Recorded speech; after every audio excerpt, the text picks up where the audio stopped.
Berlakunya kekurangan bekalan sirap maple pada tahun ini 2021 apabila 22 juta kilogram sirap maple telah dikeluarkan daripada simpanan di Quebec, Kanada. Kanada merupakan pengeluar sirap maple yang terpenting di dunia, malah 95% daripada sirap maple dihasilkan di Kanada. Dan apa pentingnya maple terhadap Kanada? Daun maple muncul di bendera Kanada sendiri, menunjukkan betapa pentingnya nilai maple di dalam kebudayaan masyarakat di Kanada tanpa mengira etnik, warna kulit, agama dan juga latar belakang ekonomi. Sebuah wilayah majoriti bertutur Perancis iaitu wilayah Quebec di timur Kanada merupakan pengeluar terpenting sirap maple di Kanada, malah pengeluar terpenting di seluruh dunia. Sirap maple atau dalam bahasa Perancis sirap d'érable dikawal dan diselia pengeluarannya dan pengedarannya oleh sebuah organisasi swasta yang dipantau oleh pentadbiran di Quebec iaitu Federation of Quebec Maple Syrup Producers atau dalam bahasa Perancisnya Producteurs et Producteurs Agricoles du Québec. Pentingnya organisasi ini adalah untuk mengawal jumlah pengeluaran dan juga penjualan sirap maple yang dikeluarkan setiap tahun. Malah di Quebec, 74% daripada pengeluaran sirap maple dunia hanya datang daripada sebuah wilayah ini sahaja.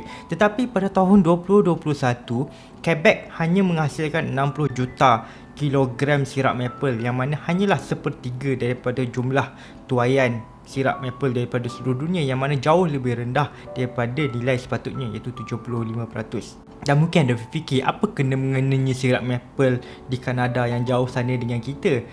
Ada kaitannya satu persatu. Sejak ekonomi global telah dibuka kembali selepas setahun lebih di dalam perintah berkurung ataupun kawalan pergerakan, nama berbeza, benda yang sama, permintaan terhadap barang-barang makanan dan juga barang-barang konsumer telah meningkat semula dengan rancaknya ekonomi kembali, tetapi bekalan pengeluaran terutamanya produk makanan juga produk pertanian agak lambat untuk naik sebab perlukan masa untuk tingkatkan pengeluaran.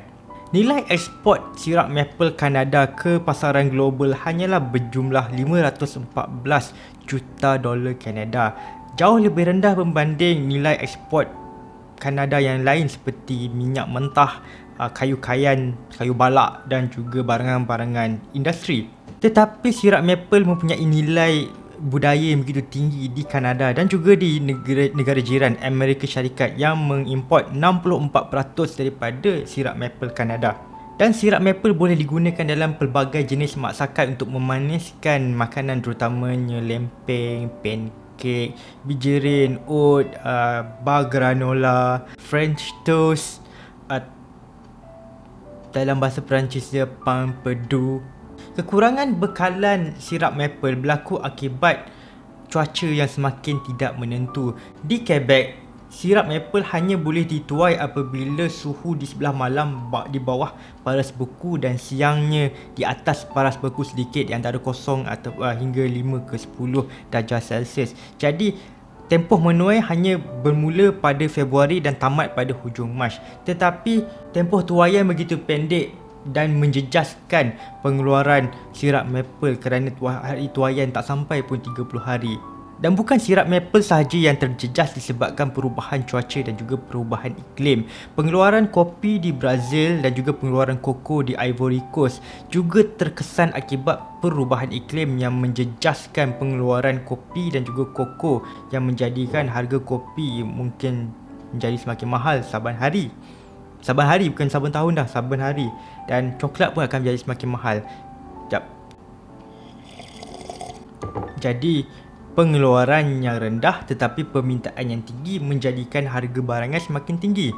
Sebagai konklusi, sirap maple merupakan satu produk kebanggaan Kanada dan walaupun nilai ekspornya yang begitu rendah tetapi nilai signifikannya terhadap budaya Kanada dan juga budaya sarapan antarabangsa terutama tuangkat lempeng, pancake adalah begitu tinggi sebenarnya. Jadi sehingga kan kalau kita kenal Kanada, kita tak kenal Kanada sebagai negara pengeluar minyak ataupun negara pengeluar kayu balak, tetapi Kanada adalah sebuah negara pengeluar sirap maple sebab daunnya ada kat bendera.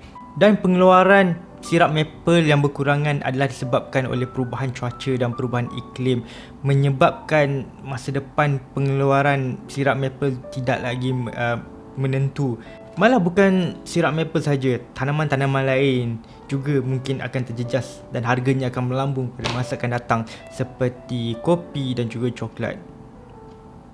Kafe syurulah.